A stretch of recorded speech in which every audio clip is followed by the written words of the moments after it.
Coucou, coucou, coucou, bonjour tout le monde. Comme on a un ministre de la vérité, on a présenté une émission Totonga Congo. Les lotos sont là un peu sur le Congo. Plus vidéo et ça comme sensibiliser biso ba peuple congolais. Bande konanga ba congolais, au moni Congo. Congo ils ont besoin na biso to la mukana pongi. Congo, Mama Congo. Mama Afrique, Mama Congo, o ezamboka na biso to bengi Congo, ezalaki ex Zaïre. Ezana besoin na biso totika ba sentiment. Avant ozala muluba,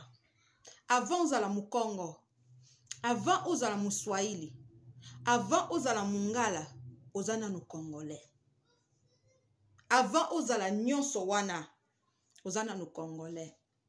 Tozo tambola na beaucoup de fanatisme. Tozo tambola na beaucoup de tribalisme, tozo tambola na beaucoup de séparation,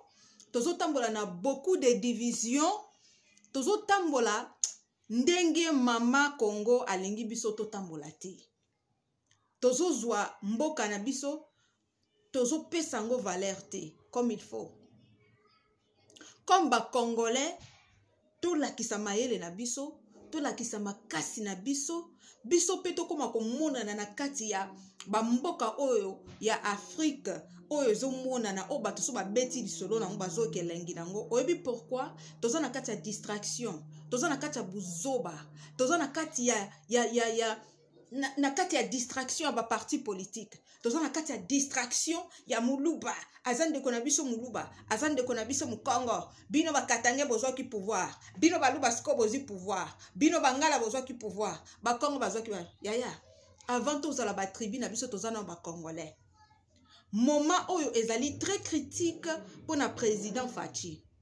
eza temps ya ko jouer rôle ya koyokela batu mawate eza temps ya ko jouer rôle ya koyokela batu suscité mutu soka sa musala na été alongwe catégoriquement bolongo lié mutu oyo azana ba excuse plus que ba solution na poste o ba pesie longola ye toza su na temps ya batu oyo bazana ba excuse te parce que ndenge tozolo baboye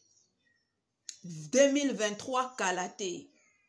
population congolaise tozo tala tozo analyser tozo sosola bino bandeko nanga bozo tambola sur sentiment président Fachi ozana besoin batu oyo bazolobelo vérité batu o bazoloba mon président en tout cas esimbité ndeto bandaki 2 ans na esimbité toza suna ba excuse te mais to na kisa population na biso capacité na biso oyo tokoki kosala eza tante ya koyokela batu mawa bango tango bazoyiba bambongo bazosala ba détournement bazoyoka mawa pona mboka na bango te tozo piller Mama Congo tozo détruire Mama Congo tozo bebisa banzela ya Mama Congo tozo faire souffrir bana ya Mama Congo au lieu to telema toloba esimbite ezo simbate le passé c'est le passé hein.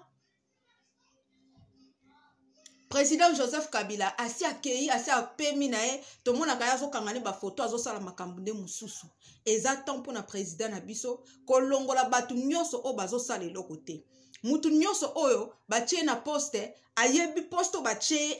ezo tambola na background na ete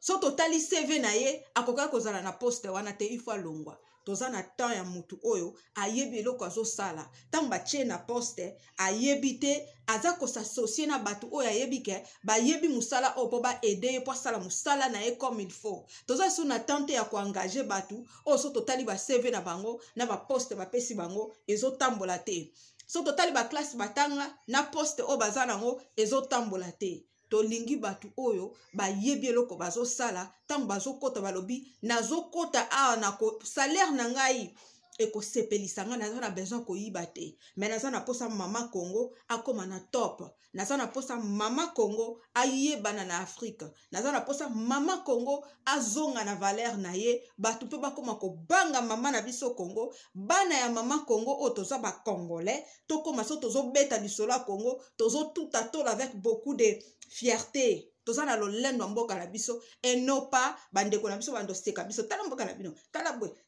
bolonga biso kuna boyebe eloko moko te toza pe na posa biso peso totangi kombo ya Congo toza na top na misala ya kitoko oyo ezosalama na mboka na biso oyo tobengi mama Congo. Natiki bino bandeko na nga na eloko moko, yeba ke avant ozala moluba mokongo tribuni nozali oza nanu congolais.